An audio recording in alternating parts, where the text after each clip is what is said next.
Hello viewers, on today's news, Russia has downed 53 Ukrainian drones, the majority of which targeted the southern Rostov region, the Ministry of Defense said. As the Kremlin warned that Russia and NATO are now in direct confrontation over Ukraine, the ministry said that terrorist attacks with aerial drones overnight and on Friday morning were foiled, adding that 44 of them were downed or intercepted in Rostov, where Russia's Ukraine campaign headquarters is located. Vasily Golyabev, the governor of Rostov, confirmed early on Friday that air defense units had destroyed more than 40 airborne targets, though an electricity substation was damaged. Writing on the Telegram messaging app, he said the drone attacks had focused on the Morozovsk district, northeast of Rostov, which lies on Ukraine's eastern border. Golyabev said work was underway to restore power supplies in the affected areas. Russian state news agency RIA reported that one drone was downed in the Saratov region, where an airbase for Russian strategic bombers is located. Other drones were downed over the Kursk, Belgorod, and Krasnodar regions, RIA reported, citing the defense ministry. There were no reports of casualties. Ukraine has for months launched drone attacks on several border regions as it tries to push back Russia's advancing forces. Russia also deployed several unmanned aerial vehicles targeting Ukrainian cities and towns overnight.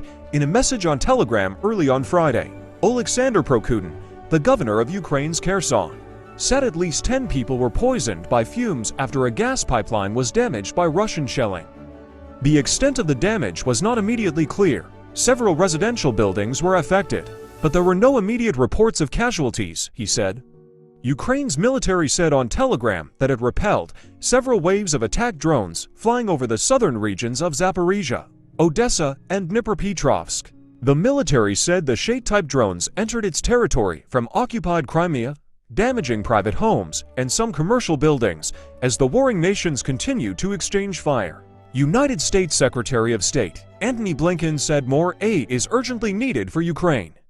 Speaking to reporters at the sideline of NATO's 75th anniversary celebrations in Brussels on Thursday, Blinken said support for Ukraine is especially important as countries such as China, North Korea, and Iran are helping Russia build its defense industrial base. NATO Secretary-General Jens Stoltenberg says allies understand the urgency of the situation in Ukraine and the need for new additional air defenses. Kremlin spokesman Dmitry Peskov warned that relations between Russia and NATO have now slipped to the level of direct confrontation. NATO was already involved in the conflict surrounding Ukraine and continues to move towards our borders and expand its military infrastructure towards our borders, he said. The military alliance has expanded with the entry of Finland last year and Sweden in March, ending decades of neutrality amid soaring concerns about Russia's aggression in Europe following its invasion of Ukraine. Thanks for watching, and please subscribe to our YouTube channel.